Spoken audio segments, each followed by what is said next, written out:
Recording studio Bihar Sharif.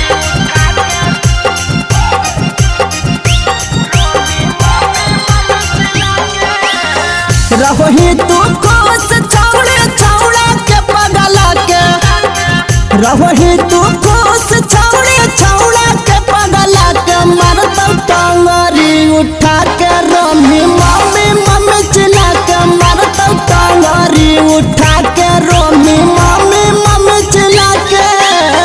करही तू